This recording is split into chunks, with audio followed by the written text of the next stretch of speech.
Now, Scott Brown voted wrong. Voted wrong on this financial package.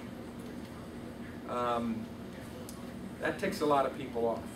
And worse words, that he did that. It was a political vote. And that's where I tell his people, as well as I tell the 7th District, it is your responsibility to keep my feet to the fire. I won't hold it against you. I may bristle, but you ought to make me bristle at times if I'm doing wrong. And probably if I bristle, it was because I was doing wrong. But the only way we're going to get through the malaise that this president has brought in, and frankly, George W. Bush allowed to begin to happen, is by understanding that there is going to be sometimes a pain we're all going to have to go through. We're all going to have to say no to ourselves in certain things. And you're going to have to back me up as I say no to those things in Congress. Because I don't want to be Custer. And I don't want to be Don Quixote. I want to be a representative of this district. And so we who are truly patriotic and understand that we're responsible to leave to our kids and our grandkids and our great-grandkids a country at least as great as what we have had. And if at all possible, even greater. It's going to take a period of time. It doesn't have to be a long time. I think the principles, if we start using them, it can turn us around relatively rapidly. It's not going to be 2 years or 3 years. It may be 5, 6, 7 years. But we'll see the improvement coming before that. But it will only come with a willingness of saying, I will put the necessities of my future generation over my present wants. Now, there's certain things that you ought to expect. You paid into Social Security, that ought to be sacrosanct. We ought to honor that commitment. But we can also make some moves to change for the future for even better opportunity. In the meantime, making good with the promises that have been made. So this is what I say. I'm Tim Walberg, and this is where I stand. I stand for our founding principles.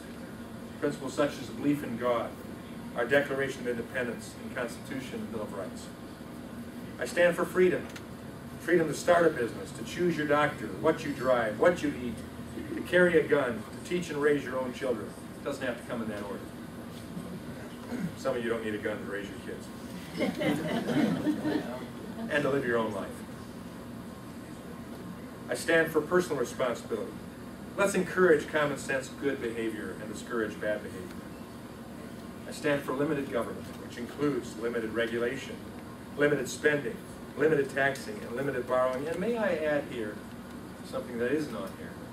In this day and age, limited taxing and limited spending means cutting spending and cutting taxes, not just holding the line. We won't make it just holding the line. We've got to cut just like you've done in your budgets and in your businesses what you've done as well. I stand for life and all other American traditional values.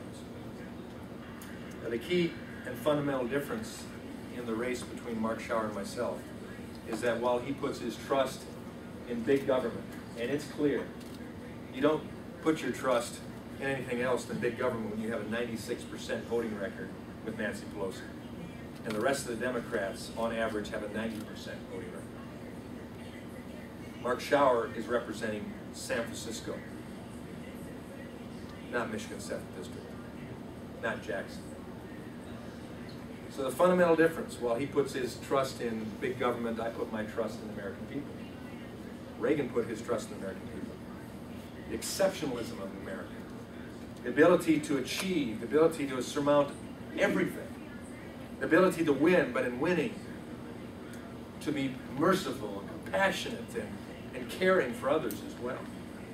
And that came from his people. De Tocqueville, when he traveled all across this continent, coming from France to find out the genius of what America was about, he determined it was his people. And it was the goodness of his people, of the American people, that de Tocqueville said caused America to be great. And so that's the same thing I believe. And I think that's what you believe as well. And that's what makes an awful lot of people ready to get out, walk doors, walk in parades, vote, get other people to vote right, give money toward a candidate. Have I all hit all the points I'm supposed to hit, Ken? Contribute to a candidate, we could use that. In these waning days, Mark Schauer will show over $2 million war chest. That's a lot of money.